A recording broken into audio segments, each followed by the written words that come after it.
Welcome back to another video. I'm your trader Sam, and in this video guys, I'm going to share with you for free an amazing strategy that I love to use for not only Bitcoin but also the rest of the crypto market. So make sure you do stay to the end. Guys, I need to share with you these offers that we have at the moment before they run out. With Mexi, you can claim up to $20,000 worth in bonuses by using this link in the description. For Bybit, you can claim up to $30,000 worth of bonuses by also using this link right over here. And for the Legends trading community, you can get up to 25% off forever with code LEGENDARY25.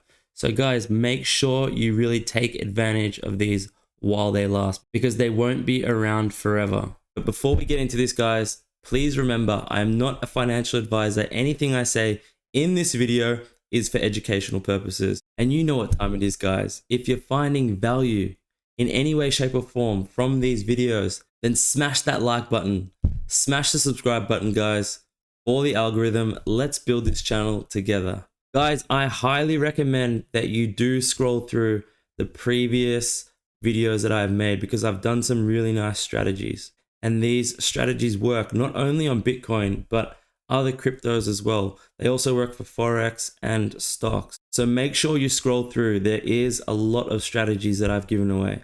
So what this strategy is when you get an SFP of a significant high or significant low. Now we're going to start off on the 4-hour time frame here, but you can use higher or lower time frames as well. Now, a general rule of thumb, the higher the time frame, the bigger the move will be. Okay, so we're starting off here with this high at roughly 30K, right? So we were in a local downtrend, okay? And we had a retest of these highs, and you can see that we formed this SFP, swing failure pattern. If you haven't learned about those swing failure patterns already, well, you can check my videos, my previous videos, where I do explain the swing failure pattern. So you had this SFP here, and then you had a retest of that SFP. So if you were not quick enough to get in at this first sign of weakness on the move here, the SFP, then you could have waited for some sort of retest. Now, you're not always going to get these retests. However, they do often occur. And that is what we call a 3-touch setup. So you have the initial high over here. You have the retest of that high, which was the SFP in this instance, right? And then you have another retest on lower time frames. So you can see here that, we got a massive move after this high here, right? And then you come up and then a lot of people are actually thinking this could be bullish, right? Cup and handle pattern. You have the cup and then the handle. But on that retest, right, you can see on the third touch, you get a nice move to the downside. Now, if we look at this was a really nice one, right? So usually take profit zones, you would, take the low to the high and you'd be looking for like that 50% level you can see here, because this was a range that we were trading inside of, right? We were trading inside of a range between 30 and 28.5K. And so you want to be taking profits at the midpoint of the range. Also, the VWAP is always a nice place for take profit one. Now, let's just have a look at the VWAP where it was at that time. Yeah, so you could have taken TP1 at the VWAP, depending on how good your entry was, right? So if you sniped a very good entry, you could take profit one at the VWAP, and that could be whatever percentage that you're comfortable with. And then the 0.5 can also be an area of confluence. So it's always nice to use a bit of confluence as well. If you have a daily level, an MPOC level, a value area high, value area low, point of control, etc., that's always going to be nice when you are looking for a take profit zone. But general rule of thumb, you want to be taking profits at the VWAP, the midpoint of the range, and the low of the range, okay? Yeah, and the 618 is also a good place to take profits as well, because you can often get a reversal from that point. Now, this was an exceptional trade here if you did get into it, because you had that massive fall to the downside. So you want to protect yourself by putting your stop loss above your entry, taking profits early so that if price does reverse, well, you're still covering those fees, and you're probably in a little bit of profits. It's not about getting huge. The aim here is not about making huge gains every time. It's about having a systematic approach that, once rinsed and repeated many times, is going to give you, those gains. It's going to be that accumulative effect where you keep coming in here, making your 3, 4, 5%, using low leverage as well, guys. There's no need to use high leverage, okay? It's much better to use low leverage because you need to make sure that you're only risking maximum 2-3% on every trade. So whatever leverage you can use to make sure that you're only losing 2-3% of your overall capital that you have for trading on each trade, well, that is the acceptable amount of leverage, right? So you need to work that out. Okay, great. So let's look for some more levels here, some more examples of the 3-touch setup. Okay, just switching over to the 8-hour time frame on this one, you can see that we had 1 touch down here, and we were in a local downtrend. This is the same downtrend that we were speaking about before. 2 touches here, 3 touches here. Now you can see that we did have a significant rise here to the upside.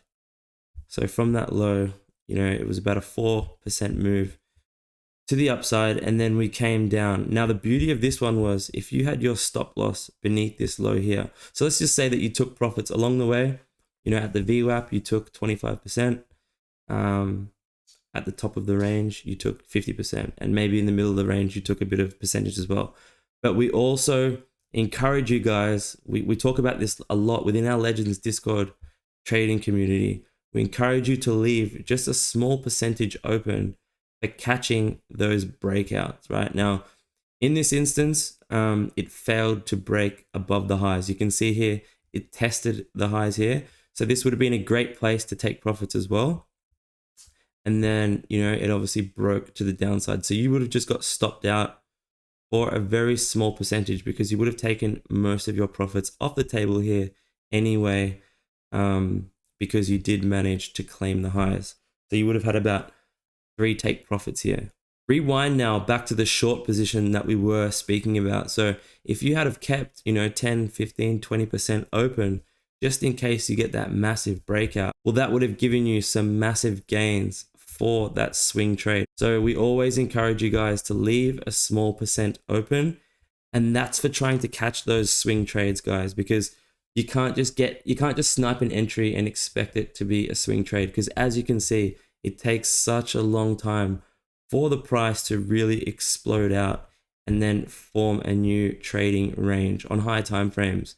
So to catch these swing trades, guys, you just need to expose yourself with a percentage of the trade open and everything will happen naturally. So this one was on the 8-hour time frame as well, guys. So you can see over here, 1, 2, and we had the 3rd touch. Now we did have a little bit of consolidation here because we had a 4th touch, but that's okay because your stop loss does go above the highest high of these 3 touches, right? So obviously it's going to be above the 2nd or 3rd, whichever is higher.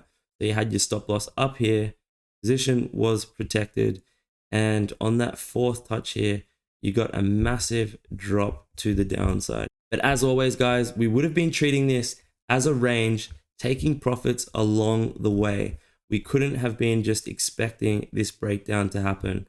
However, we would have exposed ourselves with about 10, 15, 20% still open for that massive move to the downside. Here's a nice one as well. You can see we have 1, 2, and then after this 3rd touch, we get a very nice move to the upside.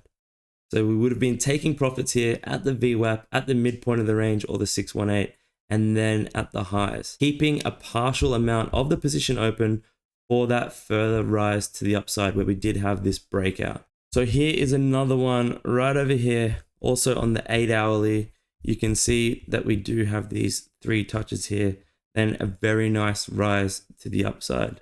So it is a pretty simple strategy, guys. You also want to take into consideration the trend that you are in, whether it's a downtrend, an uptrend, confluence, whether it's a major liquidity zone. So you want to build context, also looking at the ES, the DXY, and just building that context to help you with the direction of the trade. So now I encourage you to go back and do your own back testing. Go on lower time frames as well. Go through the charts, not only for Bitcoin, but your favorite altcoins as well, and look for these setups. Familiarize yourself with the price action that is occurring before and after these setups are taking place.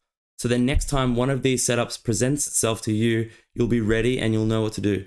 Once again, thank you so much for tuning in, and I will see you on the next one. Ciao.